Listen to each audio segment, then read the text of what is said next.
what really happened there in Chanuka? What was the big fight, the big debate there? Hi, my name is Chaim, and let's try to explain this a bit deeper to understand what happened there in Chanuka.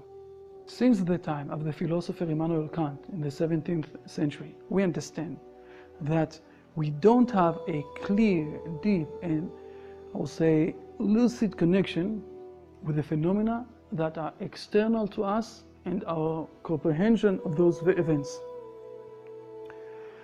When we look out of the window and see buildings, roads, cars driving, and even few trees, we don't really know anything about those things.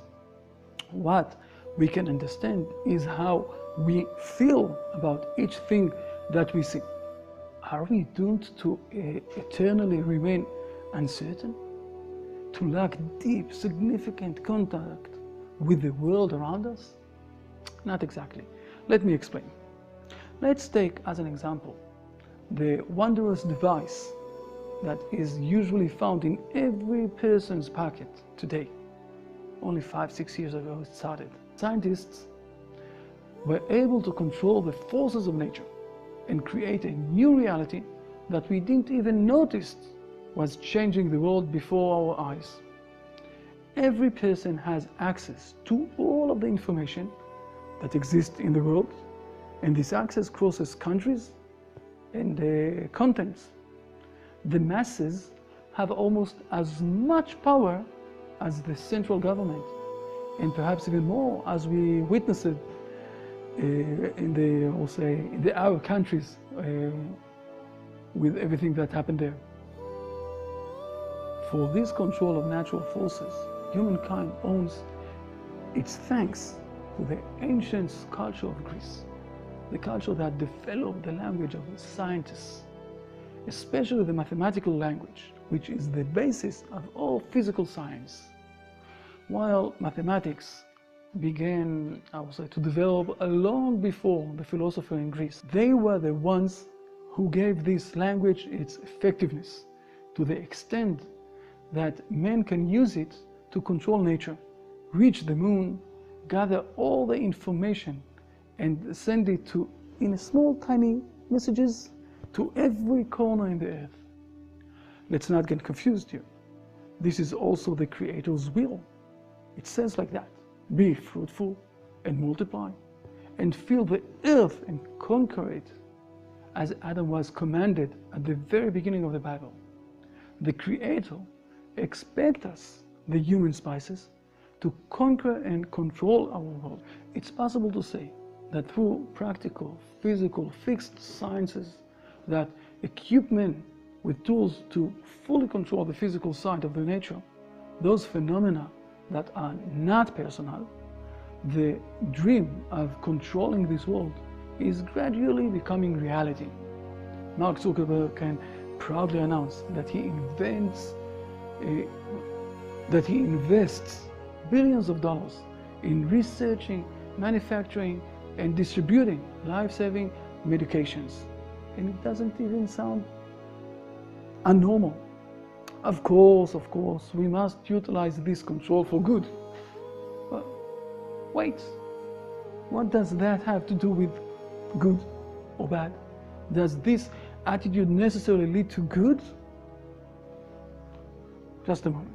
In contrast with the first task, they attempt to achieve complete control of the world of exact phenomena, which utilized exact science to play with the forces of nature according to man's will. We, the human species, have another task: to deal with values, ethics, and the human spirit.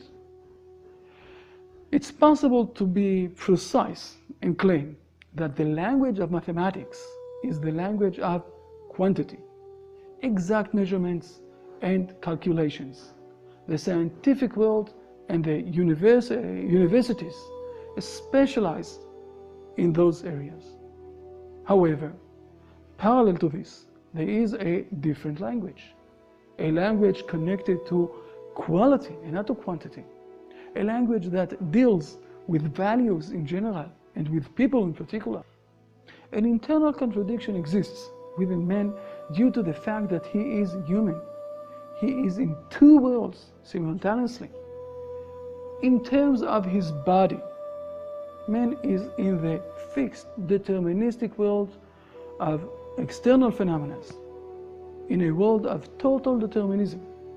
A quick visit to hospital shows us the human body and how it functions. True, we've already explained this part, and we've seen how we are slowly learning how to deal with it, various, I will say, elements. This task of understanding nature has almost been accomplished. In contrast, in terms of our souls, man belongs to an entirely different dimension. Man's internal world is not a world of quantity, but rather quality. The world of the persona, of the freedom of values. Now, we must seriously ask ourselves, what tools do we have to advance man towards a solution to understanding the world of values? This is exactly what we had, I will say, the contradiction that we had between the Greeks and us. The Greeks, and after them the area of philosophers throughout history, also developed an era of philosophy called ethics, morals, which behavior is proper and which is not. The problem is that they try to force research methods from an impersonal world on an area where it doesn't fit at all on man. They also try to force us, the Hebrew nation, to move to this logic. Philosophy is a doctrine of the humanities that is derived from the theories of scientific thoughts.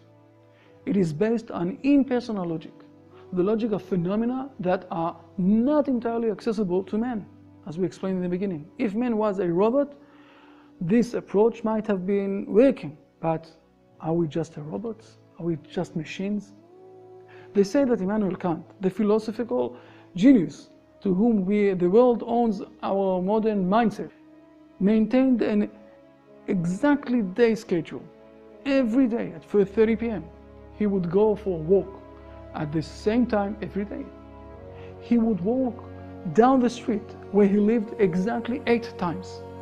Legend has it was that his neighbors in Königsberg, the city he never left, would set their clocks based on his walks.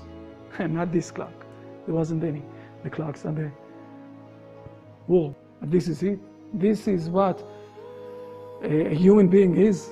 Is that how the average person lives? Can any person live such a precise and carefully measured life? Of course not. And to tell you the truth, that's a good thing. A normal person wants to get married, raise a family, can't do those things either, and live to the fullest, leading a life of meaning. A meaningful life isn't organized solely by the clock and by requirements. Often in life, people need to make ethical decisions to resolve the conflicts they face. I will sum up by saying that the tools of the intellect, what we referred to at the beginning, I will say, the mathematical language, master the impersonal elements of life. But they are not effective at all in solving matters related to morality. When scientific research proposed to provide an interpretation of personal phenomena, and it thereby becomes philosophy or metaphysics, what we called ethics before, it strongly contrasts the deep foundations of the wisdom of the Hebrew nation, who have been claiming for almost 4,000 years, and this is why we had a big clash with them. The world is run by a creator and not by a system of laws that is void of characters. The first person who dared to clearly state that only the wisdom of the Hebrew nation is able to teach morals and the secret of men's souls was the psychiatrist Henry Baruch.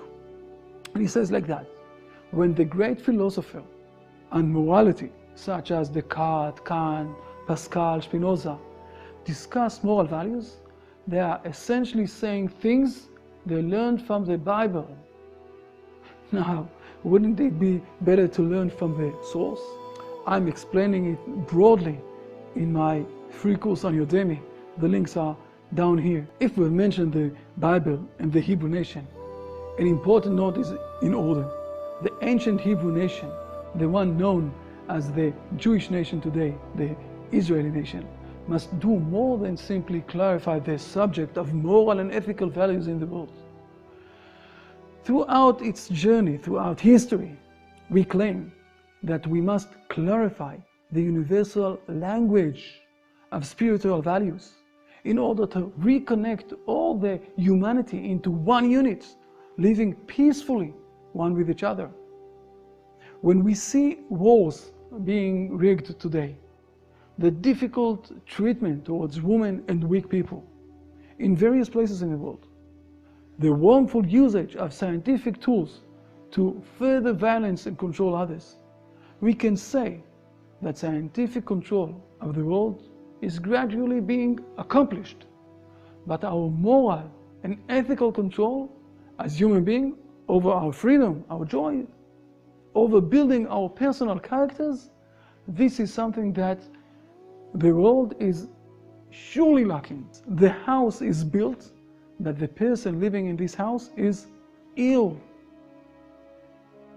To whom are we going when we want to fix someone that is ill in his values?